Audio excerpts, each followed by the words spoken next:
Hello, everybody. I'm Ty Trujillo. I play bass in Suicidal Tendencies and Auto. Fantastic, bro. Thanks for joining us today. Thank you for having me. My pleasure. So we got a bit to get through today, but we'll start off on the big pressing one. Like Suicidal Tendencies hit Australia in under a month for a run of shows with Metallica and Evanescence kicking off in Perth on November the 1st. You hit Adelaide, Melbourne, Brisbane, Sydney, finish in Auckland on November 19th. So it's a pretty good lineup, mate. You must be hanging out for it. Oh man, I'm super happy to be back out in that part of the world. It's literally one of my favorite countries ever. I bet you say that to all the guys. Yeah. And not only have you got those 6 dates of Metallica, but Suicidal Tendencies have also managed to spit up the 6 sideshows in playing in each city around the Metallica dates. So sounds like it's going to be all work and no play for you, my friend. Oh yeah, it's gonna be a lot of busyness, but when there's some open windows, I'm definitely gonna try to get out to the ocean, jump in the water, get some surfing. So we'll see. God. So have you done any shows with Metallica on that side of the world yet, or are these going to be your first? Um, I did suicidal shows on that side of the world a couple times already. So I've been there like twice in the span of a year. Um, yeah, but never on tour with like opening for Metallica out there. So that'll be first time. Nice. And how do you go with the Metallica crowd spray? Like they're traditionally pro Metallica, they hate the support bands, but Suicidal Tendencies should have enough street cred that they at least show you a bit of respect, eh? Yeah, I think they should. And they've been pretty cool. The crowd has been pretty great throughout the U.S. tour and Canada tour. So yeah, I mean, I expect Australia actually to maybe even be a little more maybe a little more wild. Who knows? You've been out here that many times with Suicidals, mate. They'll probably boo Metallica off stage and cheer you guys on. Yeah. Yep.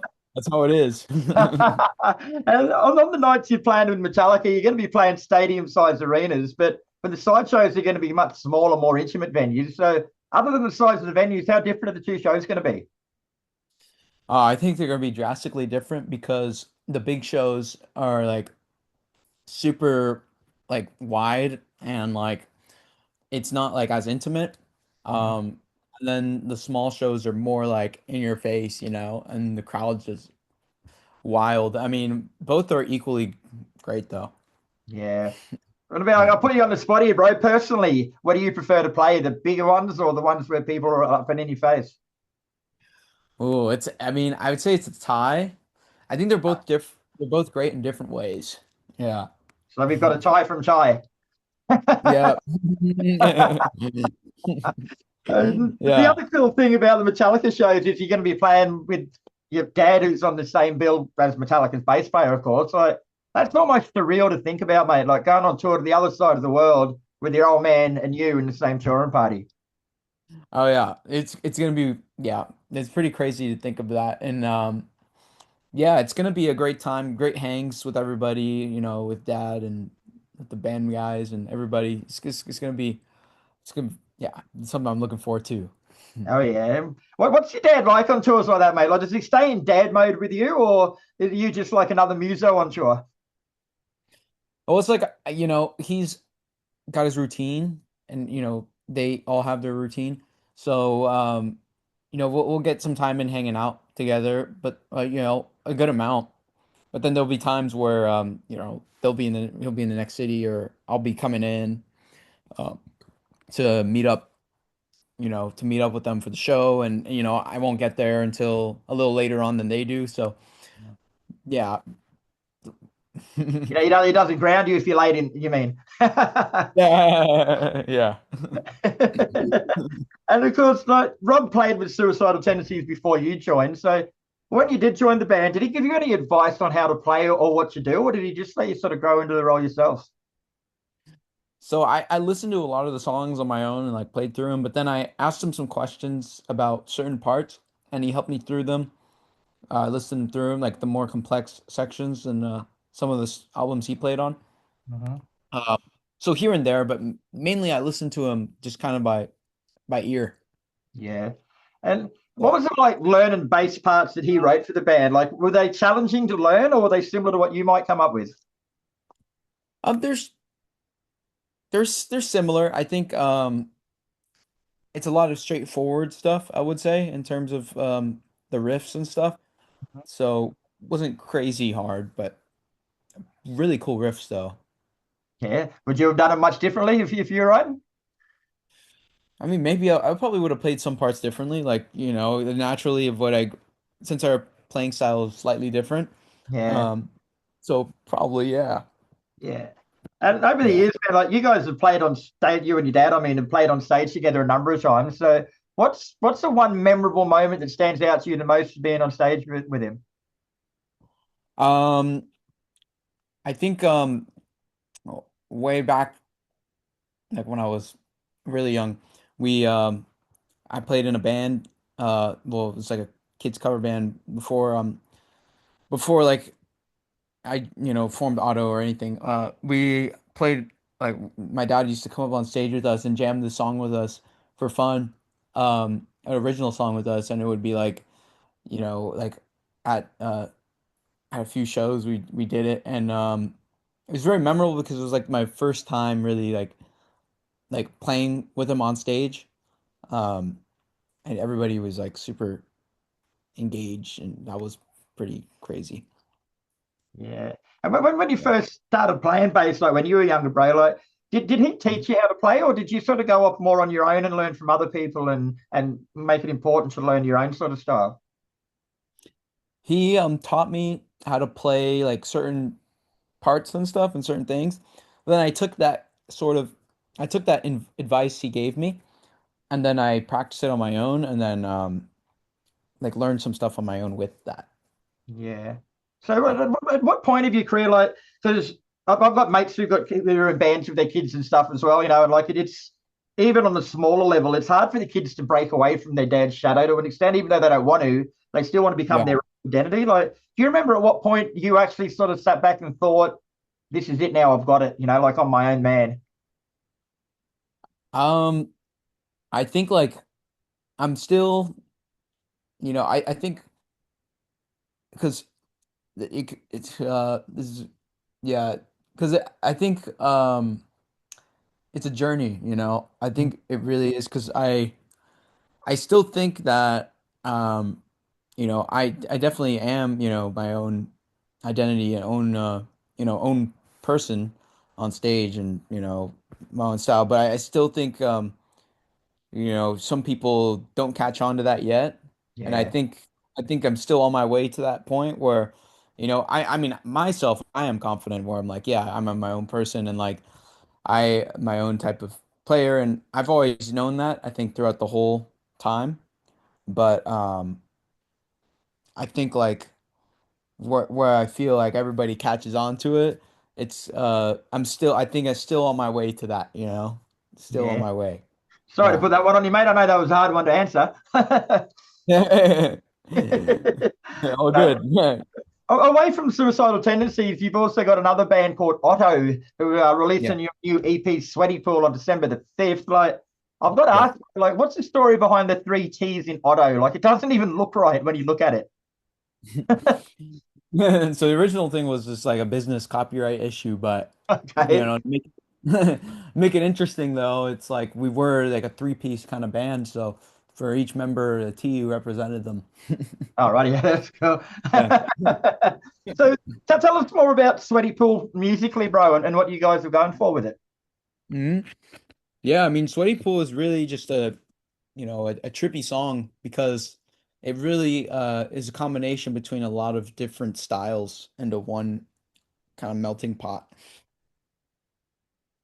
Yeah, and yeah, and so you got the EP's called Sweaty Pool, but you're Yeah. also releasing the single on the 10th, which has got Nick Oliveri in it, brother. So not a bad way to introduce people to the EP with him on it. Oh yeah, man. He's, legendary guy, and he's like one of the first musicians slash vocalist bass players I've ever listened to, um that really inspired me. So having him was a huge honor, and he's such a great guy. Mm. Would be Yeah. that. Having Yeah. guest artists on Otto's music, like it'd be a double-edged sword for you too, wouldn't it, mate? Because like on one hand, you'd know a hell of a lot of great musicians from growing up who'd probably never say no if you asked them to be on it. But I'm also guessing you want to see Otto rise through music more on the back of your music, not who you are and who you know. So it'd be a bit of a balance, wouldn't it? Yeah, I think I see it more of like as a collaboration rather like than, using or anything. I think it's a it's a collaboration. You want to make sure everybody is feeling equally a part of it. And I Yeah, think that's where with Nick Oliveri it was like a collaboration because like he felt like the song was like authentic and you could add something to the table and it all came about in a collaborative effort and just felt natural. yeah. I suppose you would have written music with a lot of different people over the years, bro. Like who's the Yeah. person you've gelled with most in a writing capacity and come out with some really cool stuff? Ooh, that's yeah, it's crazy. There's a lot of people, like I've gelled a lot with I gel a lot with the guys, I would say, and Otto, with all of us, we all gel really well together. Like Michael, Patrick and I, like when we get together in a room, we just like build so much off of each other. Like it's really incredible. Really. Yeah. I imagine. Now you've got the title track Sweaty Paul, you've got the EP, but the title track's Yeah. the one that's been released. So is that a good sonic representation of what to expect from the whole EP, or is that just scratch the surface? Um, like the single, you mean? Yeah, yeah. Yeah. I would say so. I mean, I think there's some surprises on there. Sweaty Pool is one tune, but then there's some other stuff that is like slightly different too. Mhm. So it's difficult to say. It depends on who the person is listening to it and their point of interpretation on it. Yeah, yeah, Yeah. would be. So for people who've been with Otto from the start, mate, like how would you say your music's grown or changed from your 2020 self-titled EP through to Sweaty Pool? I think a lot of things have changed. I think this EP is definitely more of a 90s influenced kind of musical style rather than the other stuff was some of the other stuff was slightly different, but I think a lot of our stuff either way, I mean, it was timeless. I wouldn't want to pinpoint a time frame to it, but I think the EP is definitely way more like um influenced from that era, I think. Yeah, Yeah. cool. Cool. Now, not only will you be touring Australia with your dad, but your mum's also coming over with her band, BLVD of Eyes, to do a run of shows starting in Melbourne on November 21st. So, are you or your dad going to hang around to support her tour, or are you both going to take a risk and never being spoken to again and go home before it starts? Yeah, I mean, we want to go support, we're gonna we're gonna support her, and support everybody, and you know, it's gonna be fun. It's gonna be family hang, Yeah, that'd be definitely. cool, man. Cool. And I believe your sister Lullah also drums the BLVD of Eyes. I don't think she's coming on this tour, but she's in the band. That's one hell of a talented music family you got, bro. Like, what instrument does your cat play? I reckon everyone there in your house plays. Thank you. Yeah. You're saying what instrument does my Your cat, your cat play. Everyone in your my house cat. be able to play. Yeah, my cat. Um, no, I wonder. I mean, so many instruments, so many family is very creative, musically talented. My sister actually she has her own she's not playing with Boulevard of Eyes at the moment because she has her own projects now, but she was playing for a while and she has these really new great bands called Employee of the Month and Jag and so she's been very very busy playing like playing around here and doing her artwork. So it's incredible to see like how everybody's just really focused and it inspires me to like keep going. I bet she does, bro. Now, before we let you go, I've started a new segment called Photo Bomb. So basically, I've gone through your social media before you've had a chat. And I've come up with some Yeah. photos I want to ask you a little bit more about. So just Yeah, sure. one segment, bro. But I've come up with this one. Like the photo on the left is Hmm. is the best one I can find of you leaping into the air on stage, and the one on the right is Hmm. guitarist Ben on an average night, mate. Like it looks like you're Yeah. gonna have to lift your game a little bit. Look at the height difference. Oh, I know, man. I can't keep up with Ben, man. He's wild. Yeah, that looks like that was from our show in the Netherlands, I think. All right, looks like you've jumped off the top step and you've only got that far. And he's off the standard start and he's about 3 meters in the air.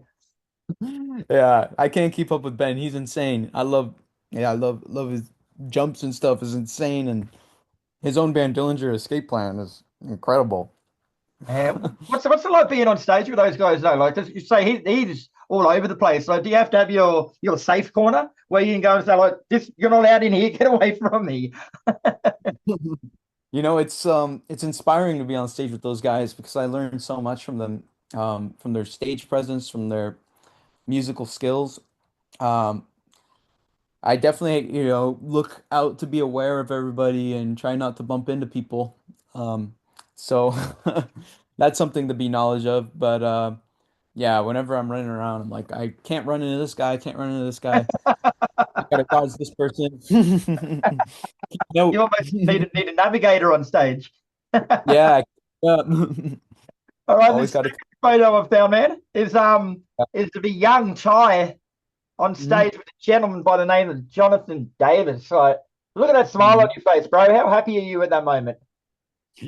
Man, I was so happy. I'm so happy to see that photo because that was a band that, and is a band that has inspired me like ever since I first started playing. So during that tour was really like a magical thing that I never knew would happen. So pretty awesome. It is, man. And also, the first thing I noticed was a smile on your face. But then I've looked at him and the smile on his face as well, bro. Like, he's just as happy to have you there as what you are to be on stage with him, which is beautiful. That's beautiful. Yeah, very beautiful moment. Um, yeah, legends, all legends. It is. And is that a three-string bass you're playing, man? Like, I've never even heard of a three-string bass before. It's yeah, it's a three-string bass, but the two strings are black. So I fucked with a lot of people's heads doing that. Very nice. All right, bro. Well, thanks very much for your time, Ty. It's been a pleasure speaking with you. You'll be in Australia with Suicidal Tendencies. Otto's Yeah. got the EP coming out, which I had to listen to last night, bro. And not what I would have expected from you, to be honest, but it's just as fucking good, man. It's a really good EP. So everyone get behind it because Ty's got his own original shit going on, and it's fucking awesome. Yeah.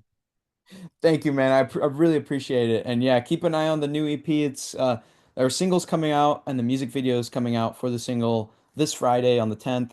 And the whole EP will be dropping on December 5th. So yes, keep an eye on, stay tuned for the new music, and it's gonna be incredible.